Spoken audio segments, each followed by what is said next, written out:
Hello guys, Brenda andito. Oh. Nakikain ako guys, nakilunch siya. Late na yung lunch ko dahil kay Brenda. Tingnan niyo. Actually late mo naman ako talaga. Let me see. Lagyan ko ng kanin sa'yo. Wala, meron na oh. And may tamimoy andito. Han, come here and eat, Han. Han. Come on, eat. Tuyo. Hulog-log natin dito. I'm starving.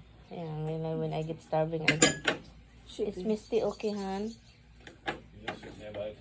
And then, July 1. Let Brenda choke. Okay. I'm going to get later. Want water or you want soda? No, thank you, Tammy. I think you have the right now. Oh, we don't turn it on. Oh, It's not cold. it's okay. We only turn it on when people are coming over. And we turn it on like hours before. Yeah. No, let Brenda choke. It's fine. We got any water inside? It's cooler, I guess. No, honey. Just put it in the glass, Han. Han? Oh, diba guys, ako yung pinakamagaling na kapag may bisita. Bahala na matukan si Brenda. So yun guys, masaya na siya guys. Nakakain na siya ng ilang ulo na ito ata yung nakain niyang dried fish. Pero ang dami na. High definition kasi. Nakakainin. Pero i-adjust mo yung light. Yan na. Na. Laki na. Okay guys, meron tayong biko guys. Itong biko ni Brenda, kakaiba ito guys. May buko. Anemic ka. Anemic guys. Walang ka blood. So, gusto mo be? Nakainin ko to. Ayaw mo? Wag na, meron ka na. Nagtira ka sa akin. Okay.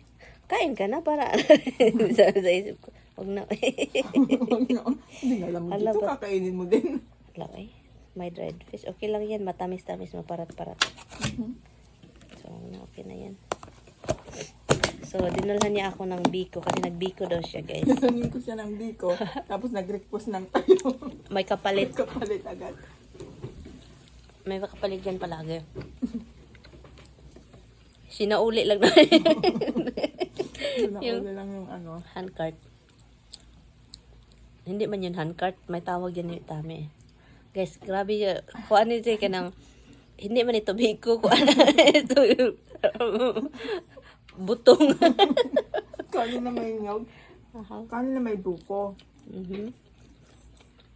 Ang dami ko na kanin. Dito naman sa kanin. Matamis kasi. Tsaka masarap yung pagkaluto, hindi siya basa, no? Ikaw na lagi perfect na. Ikaw na yung perfect. Sabihin mo, hindi siya dry. Hindi kulang sa gata. Kulang sa gata. Hindi siya dry kasi dalawa yung nilagay ko. Dalawa? Dalawa man yun sa akin eh. Ay, ang dami. Madami kasi ako mag-ano ng rice. Yung niluto mo. Yung dami. Para ako magluto ng rice ba? Paminsan, di ba, maparami. Sa akin parang dalawang ganyan lang. Gustong gusto ko yung may kasaling pulang sticky rice. Oo. Yung hindi naman sobra kasi may roughness ba yung pula. Kahit kunti lang pang pa-color. Oo. Di ba mahilig ka yung isang color na Yung ube. ube? Wala naman akong kulay. Dapat nga sabi ko bumili ako kasi yung asukal namin, brown siya pero yung light lang. Hindi yung talagang dark. Kaya hindi nagkulay. Ito masarap sa kape be. Hindi masyadong matamis na. Kape be. Oo, sa umaga. Napapakape na naman. Orderan na lang kita nito. Ikaw na tagaluto. Kasi talaga ako. Okay naman ako magluto. Magustuhan ko naman yung ko. Pero talagang kulang siya. Hoy, kung maglati ka, matagalin mo. Matagal. Kanina hindi ko na linapit. Lilinis ng kuko sa dumi-dumi. Sabi pa niya, guys, maputi daw siya. Maputi naman talaga siya. Sino bang nagpag-away nito? Maputi talaga kami. Pero yung kulay ko is Kayo manggi yung kulay. brown, no? Brown talaga. Tignan niyo ako, guys, oh. Yaman. Ito pang pobre talaga to. Hindi, tignan mo nga. Guys, tingnan, kawawa naman ito. Grabe naman. Guys, kawawa naman ito. Tignan niyo to, guys, oh. Gaano siya kabuli. Wag pinakita ko yung kuko ko. Itakpan, i-blurred mo na lang to. Pangit talaga, be. Hindi naman. O at least sinabi ko. Sabi mo pangit, and then ngayon, hindi. Parang stress kasi, be. Guys, yung kuko ko, guys, stress daw. Tapos ito parang owl, mata ng owl. Ay, tingnan niyo to. Kuko ko talagang itong kuko na to. Alam mo, itong pa ako, may pinagmanahan eh. So, okay na Yung yan. sa tatay mo ganyan din? Ay, nako, big grabe. So, Stress din. stress. Lagyan mo ng tubig talaga. Talagi, sabi ko sa iyo. Alam niyo naman na hindi ako nagpatusok, no? At saka, no, sa isang comment po ito, nagalit po siya dahil po sa video sa reels ko na nang hubag ang paa ni Tami, no? Nang hubag, swollen sa English, no? Nang hubag yung paa ni Mister. So, ang sabi niya sa akin, guys, alam niyo, binablock ko siya. Binaklock siya. Ang daming comment niya kahit sa anong video. Pero doon nag-start talaga sa yung paa ni Tami is nag-swollen. Sabi pa niya, yun na yung effect dahil nagpaturok ka. Sabi pa. At yun na yung effect kasi wala kayong kaalaman. Wala daw akong alam. Pero nag-response ako, ikaw yung walang alam, ganun. So, kasi hindi talaga, ibig sabihin dun wala kang alam kasi nagpataka lang siya og storya nga ganon yung dahilan kung bakit ganyan yung paa ni Mister dahil daw nagpatusok si Mister. Nagpatusok kami, kaya yung mga side effect daw is yun, mirisi, ganun. No? So, nagalit ako. Alam niyo, nagalit ako. Instead na mag-explain pa ako sa sarili ko na hindi po ako nagpatusok, hindi po yan ganun.